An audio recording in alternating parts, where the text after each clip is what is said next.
విద్యార్థులు విద్యతో పాటు వ్యక్తిత్వ వికాసాన్ని పెంపొందించుకోవాలని రవీంద్ర భారతి విద్యా సంస్థల డీన్ ప్రొఫెసర్ శ్రీదేవి అన్నారు. శనివారం రవీంద్ర భారతి విద్యా సంస్థల వార్షికోత్సవ వేడుకలు స్థానిక తిరుచానూరు రోడ్లోని శిల్పారామంలో ఘనంగా జరిగాయి. చిన్నారులు ప్రదర్శించిన సాంస్కృతిక కార్యక్రమాలు పలువురిని అలరించాయి. నర్సరీ విద్యార్థులు చేసిన గ్రూప్ డాన్స్ సభికులను ఆకర్షించింది.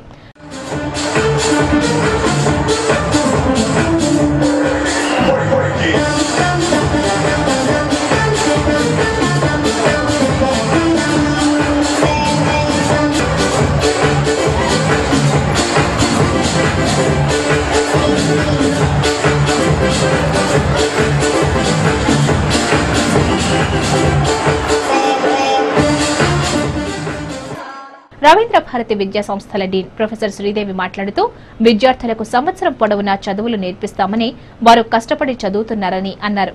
అయితే వార్షికోత్సవం రోజున విద్యార్థులకు ఆట విడుపు లాంటిదని అన్నారు. రవీంద్ర భారతి విద్యా సంస్థలు ప్రతి ఏటా వార్షికోత్సవాలను ఘనంగా నిర్వహించడం ఆనవాయితీ అని, అదే తరహాలో ఈ సంవత్సరం కూడా ఉత్సవాలను నిర్వహిస్తున్నామని తెలిపారు. ఈ కార్యక్రమంలో రవీంద్ర భారతి విద్యా సంస్థల అధ్యాపకులు, చిన్నారులు, తల్లిదండ్రులు పెద్ద సంఖ్యలో పాల్గొన్నారు.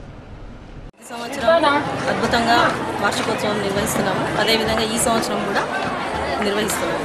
పిల్లలు రకరకాల డాన్స్ ఐటమ్స్తో దేశభక్తిని పెంపొందించే విధమైన కార్యక్రమాలతో భారతదేశంలోని వివిధ రాష్ట్రాలను ప్రతిబింబిస్తూ వివిధ రకమైన కార్యక్రమాలతో వచ్చిన ఆహుతులందరినీ